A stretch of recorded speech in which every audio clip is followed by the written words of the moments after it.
नमस्कार विद्यार्थी मित्रांनो, हा एक आज संवाद आपण करतोय. थोड्याशा गप्पा मारायच्यात आणि संवाद अगदी अंतःकरणातून आहे, मनातून आलेले विचार आहेत आणि ते तुमच्यापर्यंत घेऊन यायचेत.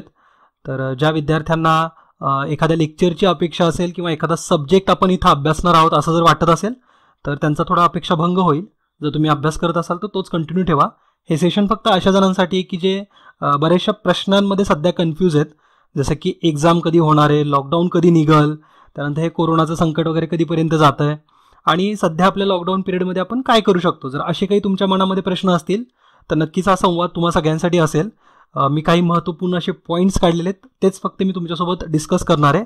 तुम्हाला स्क्रीनवरती सुद्धा बघण्याची गरज नाही, काहीही स्क्रीनवरती नसणार आहे. फक्त हा संवाद शब्द दिसतोय तुम्हाला, जो की अगदी अंतःकरणापासून आहे. एक शिक्षक म्हणून नाही तर एक तुमचा एक चांगला मेंटॉर किंवा एक मोठा भाऊ, तर अशा नात्यानेही तुम्ही हे सेशन बघा. कारण माझ्याकडे जो काही आत्तापर्यंतचा अनुभव आहे तर तो मी तुमच्यासोबत या लॉकडाऊनच्या पिरियडमध्ये आपण कसा युटिलाइज करू शकतो, त्या अनुभवाचा एक तुम्हाला काय फायदा होईल, तर याविषयी आपण थोडीशी चर्चा करतोय. तर पहिला एक महत्त्वाचा मुद्दा आहे, मलाच तुम्हाला प्रश्न विचारायचा आहे, त्याचं उत्तरसुद्धा तुम्ही द्या. तर लॉकडाऊन कधी निघणार, तर या प्रश्नाचं आहे का उत्तर तुमच्याकडं? थोडंसं शांतपणे विचार करा की या प्रश्नाचं उत्तर कुणाकडंच नाही आहे. लॉकडाऊन कधी निघणार, कोरोना कधी जातोय, तर हे असे प्रश्न आहेत की जे संपूर्ण जगालाच पडलेले आहेत. मोदीजी परत 3 मेला येऊन परत काहीतरी सांगू शकतात की लॉकडाऊन अजून एक्सटेंड झालं किंवा बंद झालं लॉकडाऊन, की आता सगळेजण फिरा तुम्ही मोकळे, किंवा असं पण होईल की अजून 2 महिन्यानंतर सुद्धा तीच परिस्थिती असणार आहे. किंवा कुणीही, म्हणजे मोदीजीच नाही तर कुणीही जगामधला कुठलाही माणूस आत्ता असं सांगूच शकणार नाही की लॉकडाऊन या परिस्थितीमध्ये संपूर्ण देशामधून, संपूर्ण जगामधून बंद केलं जाईल किंवा लॉकडाऊनची परिस्थिती आता दूर केली जाईल. असं होईल का? त्याचं उत्तर कुणाकडंच नाही आहे. तर ज्या प्रश्नाचं उत्तरच नाही आहे तर त्या प्रश्नाचा विचार करण्यामागे काय अर्थ आहे?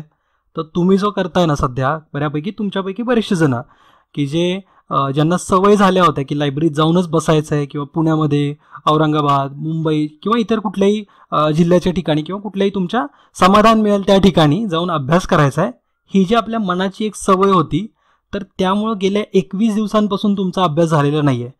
एक लॉकडाऊन कंप्लीट झालेलं आहे, 21 दिवस ते पूर्ण झाले 14 एप्रिललाच. त्यानंतर अगेन 3-4 दिवस होत आलेले आहेत आणि तरीसुद्धा तुम्ही अभ्यासाला जर लागला नाही आहे, म्हणजेच तुम्ही या लॉकडाऊनच्या पिरियडचा वापर करत नाही आहे, हे तुम्हाला मे बी मान्य होऊ शकतं. आता खरं तर लॉकडाऊनची जी परिस्थिती आहे तर त्यामध्ये जे असे काही गरीब गट आहेत किंवा असे आपल्या भारतामधले जे व्यक्ती आहेत की ज्यांचा उदरनिर्वाहाची साधनं त्यांच्याकडे अगदी दररोज काम केल्यानंतरच उपलब्ध होत होती, तर अशांबद्दल तर अगदी माझ्या मनामध्ये आणि संपूर्ण आपल्या सगळ्यांच्याच मनामध्ये त्यांच्याबद्दल संवेदना आहेत. मात्र त्यांच्यासाठीचा फक्त एक हा जो पिरियड आहे तर तो थोडासा एक डिफिकल्ट फेज आहे त्यांच्या लाईफमधली.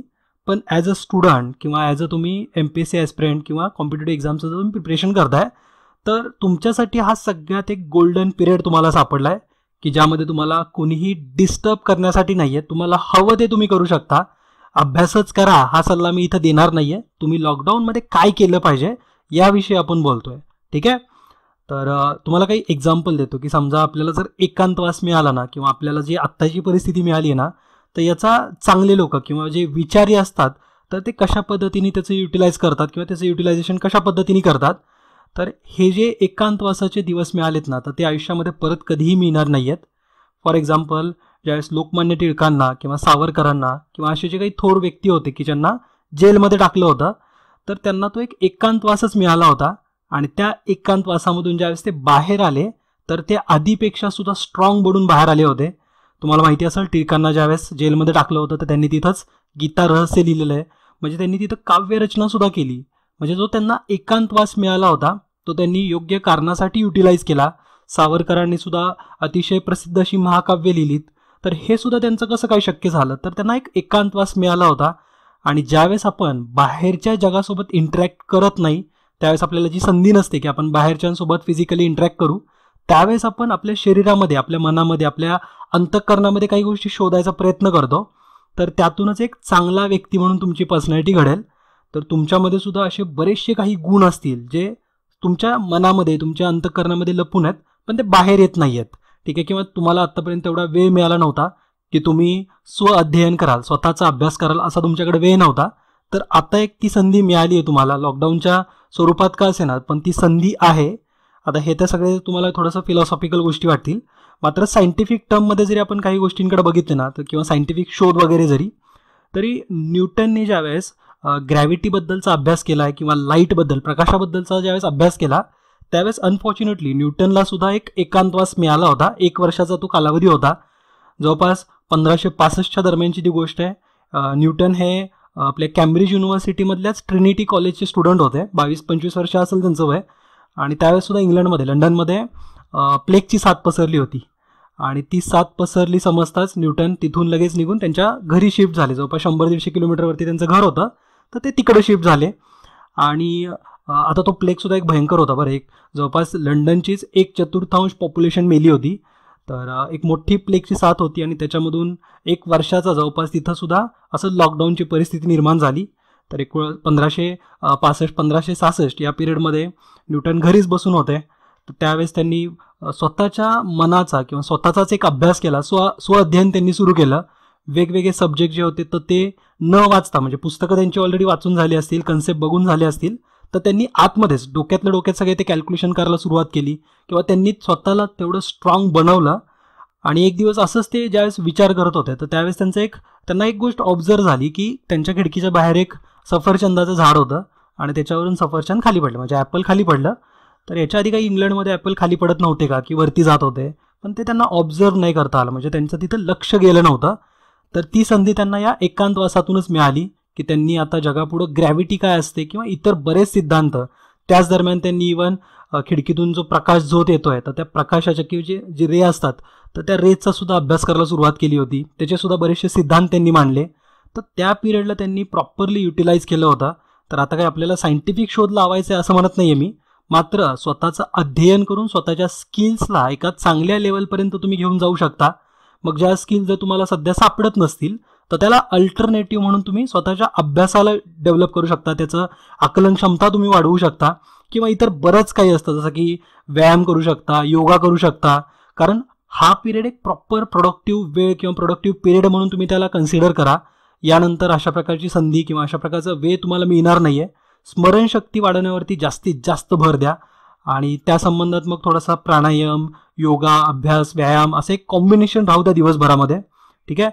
आणि ज्या विद्यार्थ्यांना लिखाणामध्ये इंटरेस्ट आहे, तर त्यांनी लिखाण काम करा. जसं की कुणाला कविता लिहायच्या असतात, निबंध लिहायचे असतात. तुमच्या लीना मॅम तर कविता लिहितात, तर ते एक प्रॉपर त्यांच्या फ्लोमध्ये आहेत. तर अशा पद्धतीने जर तुम्ही स्वतःला डेव्हलप करत गेला, स्वतःमधले जे तुमच्या आतल्या ज्या क्वालिटी आहेत, तर त्यांना थोडंसं विकसित करा. आयुष्यामध्ये आपण अधिकारी होऊ न होऊ तो पुढचा भाग आहे, पण सध्या जो वेळ आहे तो तुमचा स्किल डेव्हलपमेंटचा वेळ आहे. मग बरेचशा जणांना काही सॉफ्टवेअर रिलेटेड स्किल असतील, तर ऑनलाईन इंटरनेटवरती सुद्धा बरेचसे तसे काही तुम्हाला भरपूर ऑनलाईन मटेरियल मिळणार आहे की ज्या माध्यमातून ते कसं करायचं याचं टीचिंग केलं जातं. तर ते तुम्ही शिकत चाला, म्हणजे तुमच्या सॉफ्ट स्किलला डेव्हलप करा. त्यानंतर अशा बऱ्याचशा काही गोष्टी असतील की तुम्ही आधी कधी लहानपणी केल्या असतील आणि त्याला आत्ता तुम्हाला एक चान्स मिळाला, तर जसं की पेंटिंग वगैरे, तर ते तुम्ही करू शकता. आता एक मुख्य प्रश्न आहे की तुमच्या मनामध्ये MPSCची एक्झाम किंवा UPSCची एक्झाम कधी होती आहे. तर UPSCची तर एक्झाम 31 मे अशी त्यांनी सांगितली होती, मात्र बहुतेक तरी असंच आहे की ते पुढं मागं काहीतरी होईल. आता कसं काय, तर UPSCची एक्झाम घ्यायची म्हटल्यानंतर भरपूर सारा त्याच्यामध्ये मशिनरीज इन्व्हॉल्व असतात, म्हणजे भरपूर असे सिस्टीम त्याच्यामध्ये गुंतली जाते. 3 मेपर्यंत तरी लॉकडाऊनच आहे. त्याच्यानंतरची परिस्थिती कुणालाच माहीत नाही. म्हणजे आता सध्या तुम्हाला मे बी असं वाटू शकतं की पेशंटचा ग्राफ हा थोडासा खाली चालला, म्हणजे पॉझिटिव्ह पेशंट कमी आढळत आहेत. मे बी काही दिवसानंतर त्याच्यामध्ये अचानक हाईक जर झाली, म्हणजे अचानक तो नंबर वाढत चालला, तर त्या सिच्युएशनला कंट्रोल करण्यासाठी अगेन लॉकडाऊन वाढवावं लागणार. तर अशा जर काही केसेस असतील तर परीक्षा पुढे ढकलली जाईल. आणि परीक्षा कॅन्सल होत असते का? कुठं नसती होत. कुठलीच परीक्षा कॅन्सल होणार नाही. परीक्षा फक्त पुढे ढकलल्या जातात. 2 गोष्टी वेगळ्या आहेत. 2020ची राज्यसेवा परीक्षा कॅन्सल होणं, रद्द होणं आणि ती पुढे ढकलली जाणं, याच्यामध्ये फरक आहे.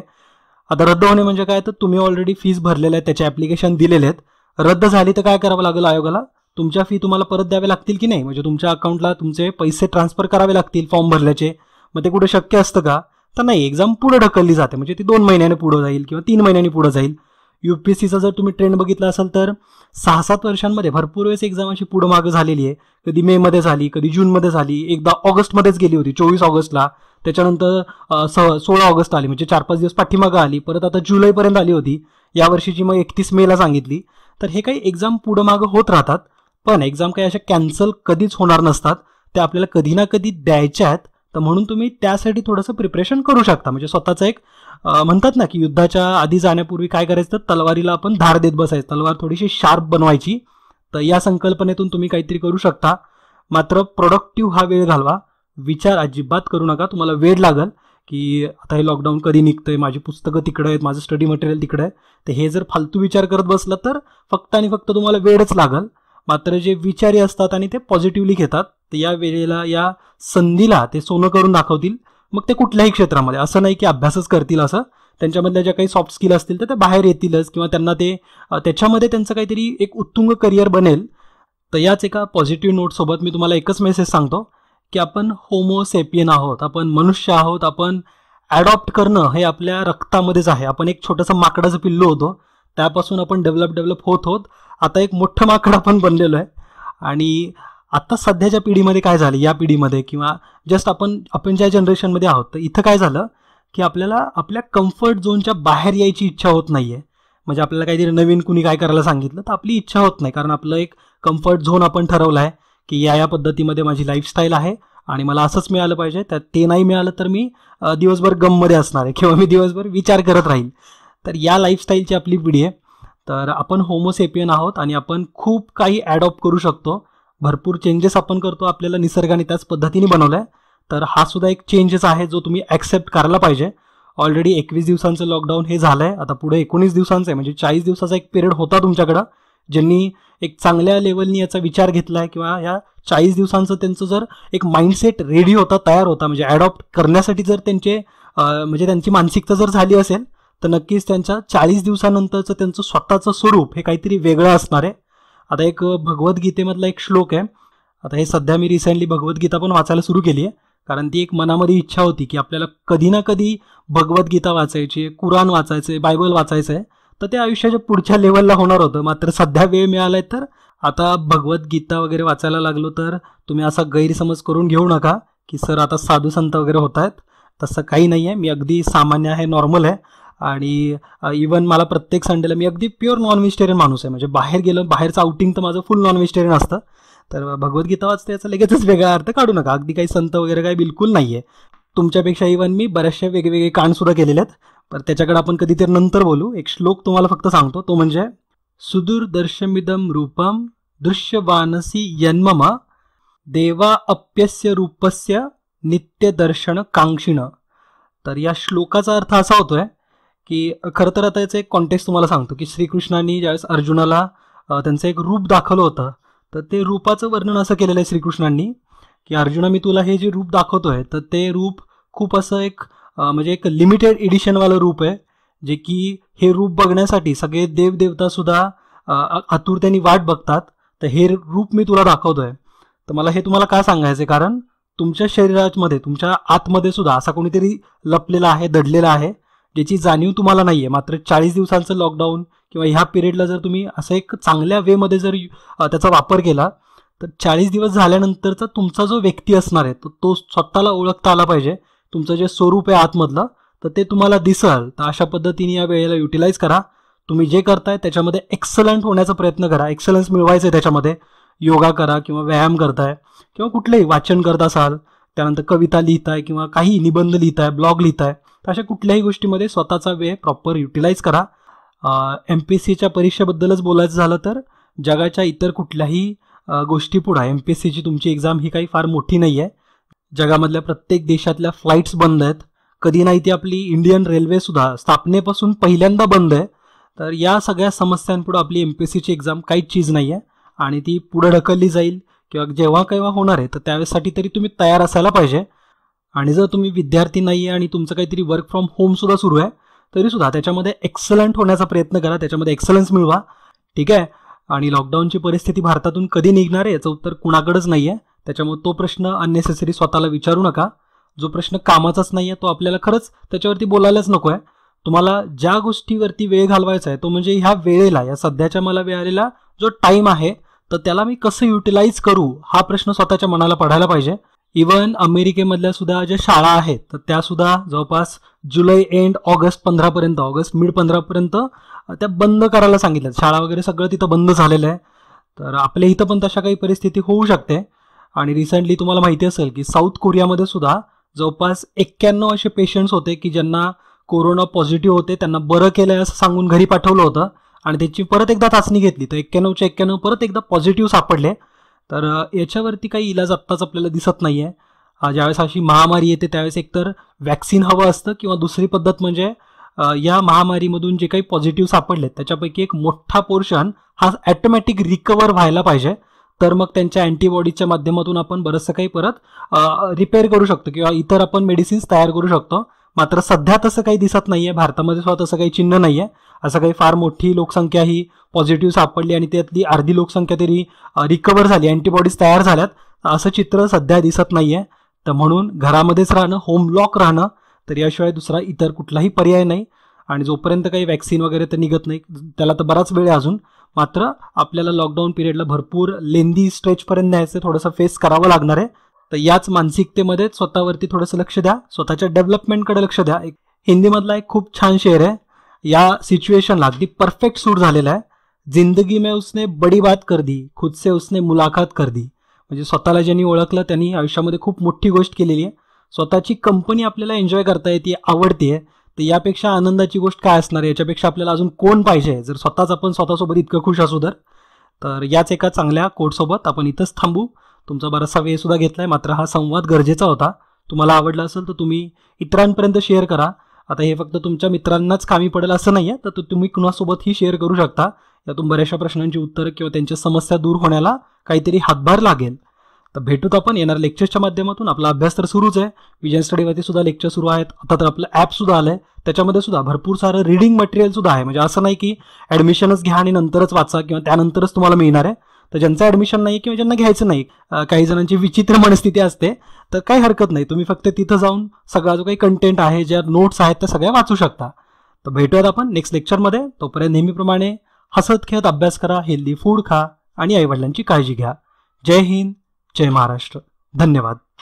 आता visionstudy.in मुळे अगदी माफक दरात MPSCचा अभ्यास करणे शक्य झाले आहे. मी ॲडमिशन घेतले, तुम्हीही घ्या.